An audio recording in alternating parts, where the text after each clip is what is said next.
తెలంగాణ కాంగ్రెస్ పరిస్థితి చూస్తే ఇంటిలోని పోరు ఇంతింత కాదయ్యా అనే పద్యం గుర్తొస్తుంది. ఇంటిలోని పోరును గెలిచే 2023లో అటు బయట పోరును ఇంటి పోరును గెలిచే మంత్రం మీద ప్రజల ఆశీర్వాదంతో అధికారంలోకి వచ్చింది. కానీ గత 14 నెలల పరిపాలన చూసిన తర్వాత ఇంటా బయట సమస్యల తోరణం కనపడుతుంది. సమస్యలతో రణం చేయాల్సి వస్తుంది కాంగ్రెస్ పార్టీ. ఇంటనేమో ఎమ్మెల్సీ తీర్మార్మల నుంచి మొదలుకుంటే అసెంబ్లీ వారికి 10 మంది సమావేశం కావడము, అట్లానే మంత్రుల్లో సఖ్యత లేకపోవడం, మంత్రుల్లో కూడా ఒకరి మీద ఒకరికి కోపాలు తాపాలు ఉండడము, అధిష్టాన వర్గం ప్రతిసారి పిలిపించినప్పుడల్లా రేవంత్ రెడ్డిని వివరణ కోరడము, ఇవన్నీ చూస్తున్నాం. ఇటు పక్కన బీజేపీ పెట్టిపోయి పూర్తిగా కాంగ్రెస్ పార్టీ పాలన మీద గత సంవత్సరం అంటే వాళ్ళు గెలిచినప్పటి నుంచి పోరాటం చేస్తున్నాం.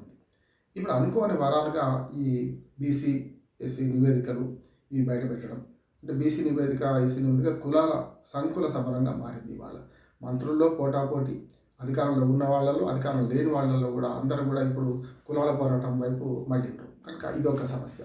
రెండవది పథకాలు కూడా అరకొర పథకాలు అమలు అయిన పథకాలు పూర్తిగా కాకపోవడం, వాటి మీద ఎట్లాగో బీఆర్ఎస్ ప్రధాన ప్రతిపక్షం అడ్వాంటేజ్ తీసుకుంటుంది. వీటన్నిటి మధ్యన చూసుకుంటే ఇవాళ సంకుల సమరం ఒకవైపు, ఇంటి పోరు ఒకవైపు, బయట విమర్శలు ఒకవైపు. పోనీ ప్రజలను సంతృప్తిగా ఉన్నారంటే చాలామందికి ఆ పథకాలు అమలవుతున్న పథకాలు ఒక బస్సు మహిళలకు బస్సు ప్రయాణం తప్ప మిగతావన్నీ కూడా సగం అమలు కావడం వల్ల రాని వాడేమో వ్యతిరేకమైండు, వచ్చిన వాడేమో సంతోషపడ్డా కూడా నాకేదో కాంగ్రెస్ పార్టీ చేసింది అనుకోవడం లేదు. కనుక ఈ రెండింటి మధ్యన ఇవాళ పెద్ద ఎత్తున కాంగ్రెస్ పార్టీ సంక్షోభంలో ఉన్నది.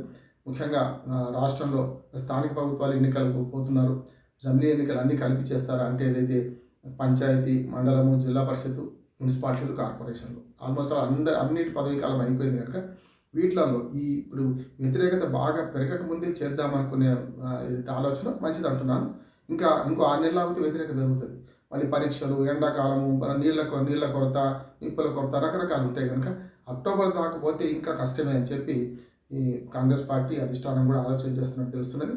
ఈ మార్చి లోపట్నే, ఫిబ్రవరి ఆఖరి వారంలో కానీ మార్చి మొదటి వారంలో కానీ స్థానిక ప్రభుత్వాలు ఎన్నికలు పెడితే కొంతవరకు కాంగ్రెస్ పార్టీకి అవకాశాలు ఎక్కువ ఉంటాయి. ఒకవేళ ఎన్నికలు ఎంత ఆలస్యమైతే అంత నష్టమే జరిగే అవకాశం ఉంది. ఇప్పటికే ప్రభుత్వం మీద కొంత వ్యతిరేక పవనాలు వీస్తున్నాయి. ఇంటెలిజెన్స్ రిపోర్ట్ కూడా అదే చెప్తున్నది. ప్రతిపక్షాలు బలపడి వీళ్ళ మీద విమర్శలు గుప్పించి ఇంకా ప్రజల వ్యతిరేకత పెరగకముందే ఈ పనులు చేస్తారని నేను అనుకుంటున్నాను.